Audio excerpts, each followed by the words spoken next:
Please, if you could, give us your insights on what exactly we saw this weekend. Well, it's part of this pattern, and the weekend is a reflection of everything that's happened, at least on the virus, for the last 10 months. It's never straightforward, but there's a core problem here, and I want to identify it, and it is that the president has no capacity, as he said, well, he learned about COVID by being in the hospital, but not by the book. But he rejects the book always. He doesn't want to listen to anyone. And what happened with Fauci is a classic example. Why not sit down? Fauci is the book. He knows the most.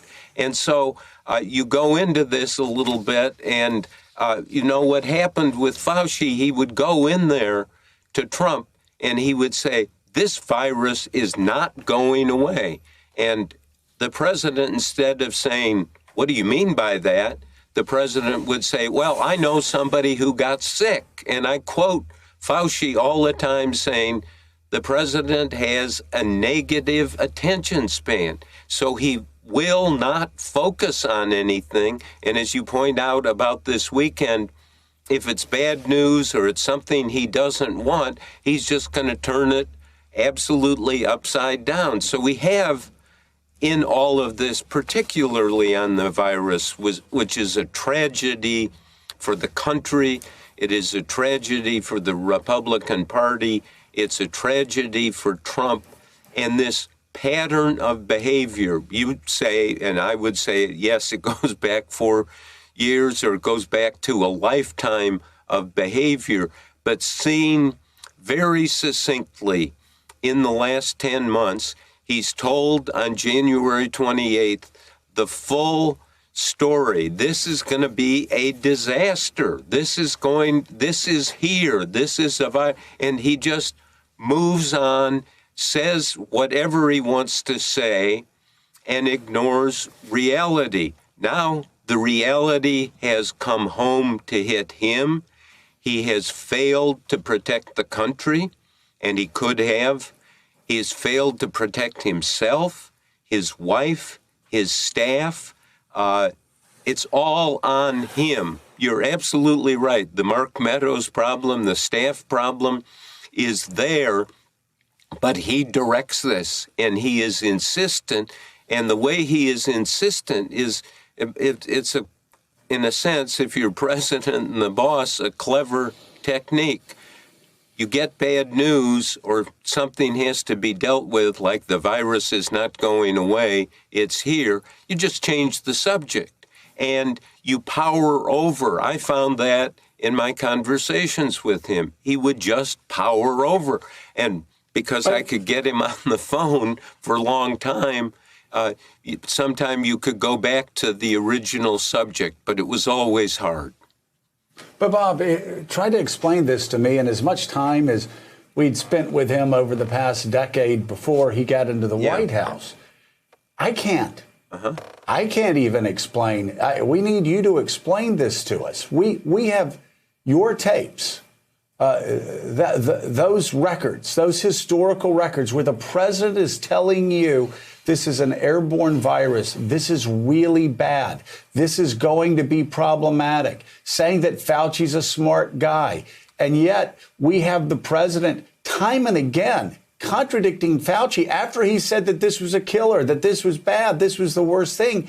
And one quote keeps going back into my mind, and I know that you're very aware of this situation where Donald Trump is on is talking to the press with Fauci with him, and Fauci says that this is going to come back in the fall. Donald Trump says, no, it will not come back in the fall. This is going to leave by this summer. The heat's going to wipe it away, and it will not come back in the fall. Then Fauci has to come back up and say, yes, Mr. President, it will come back in the fall. With the knowledge that he has, and here we are in the fall, and my God, is it coming back with a vengeance? I don't understand how Donald Trump could be telling you in February and have full knowledge that this could kill him, that this could kill his wife, that this could kill Republican senators, that this could kill anybody that came in contact with him, and still behave the way he behaved time and time again throughout this campaign. This is like beyond. We'd say he's a sociopath. That's beyond that. Well, but we're not psychiatrists. All we can do is describe the behavior. But the behavior, as you say, on him, on his wife, on his staff, on Republican senators, but at random people, like 200,000 random people in this country, and he never got the message, never understood. And as he said, I learned it real. This is not by the book. He's scorning the book. He's scorning Fauci. He's scorning anyone who has any other information. And you can't even define it, but it is, we are at a point now, and that this has come to roost on him and his family in a way that, my God, where does it go? And you're absolutely right to be all over the inconsistencies, the dodging, the lying, the reacting to him personally, where he's trying to create, I'm sorry to use Kim Jong-un, the North Korean leader's word, a fantasy film. A fantasy film. I can make it the way I want it to be, not with the virus. And we have the tragedy on our heads, and it's on his head, too. Thanks for checking out MSNBC on YouTube, and make sure you subscribe to stay up to date on the day's biggest stories. And you can click on any of the videos around us to watch more from Morning Joe and MSNBC. Thanks so much for watching.